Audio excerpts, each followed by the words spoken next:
যাদের মামার বাড়ির কাছে আর যারা আমার মতন একটু ল্যাদখোর মানে সাজুগুজু করতে একটু দ্বিধাবোধ করে আর ওই আর কি কাছেই তো মামার বাড়ি চলে চলে যাওয়া যাক, তারা জানে যে সাজুগুজু করে যাওয়াটা কতটা একটা সেই কত বড় কাজ মনে হয়।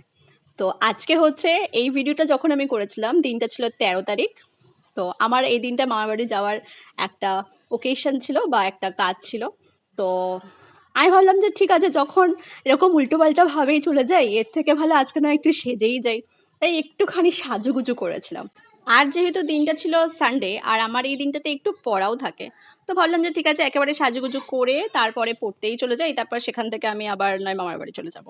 তো যেটা মাস্ট মানে সাজুগুজুর মধ্যে একই তো প্রসেস মেনটেন আর হচ্ছে খেতে তো আমার লাগেই, তো আমি লিপস্টিক পরার আগেই ডান করে নিই।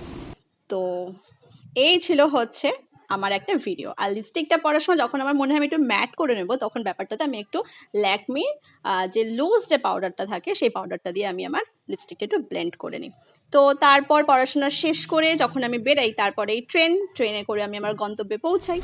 আলটিমেটলি না আমার সম্ভব হয়েছে, কিন্তু স্যারের বাড়িতে যখন আসতাম তখন হচ্ছিল প্রচণ্ড রোদ আর এখন হচ্ছে বৃষ্টি। তো যাই হোক, আর 5 থেকে 10 মিনিটের মধ্যে আমি আমার গন্তব্যস্থল মানে মামার বাড়িতে পৌঁছে যাব। তো একটু দেখা যাক ওখানে কী রান্না করেছে খাওয়ানোর জন্য। তো সবশেষে যখন আমি মামার বাড়ি পৌঁছে যাই তখন দেখি ওই ওপরের বারান্দা থেকে মামা আর কি আমার জন্য অপেক্ষা করছে যে কখন আমি আসবো, আর আমার জন্য একটা সুন্দর ডিশ আমার পছন্দের বানিয়েও রেখেছে। তো ওভারঅল দিন মজা করে কাটিয়ে বাড়ি ফেরার সময় যেটা হয় যে অটো থাকে, প্যাসেঞ্জার থাকে, বাট ড্রাইভার কাকু থাকে না, তো অনেক রাত হয়ে যায় বাড়িতে ফিরতে।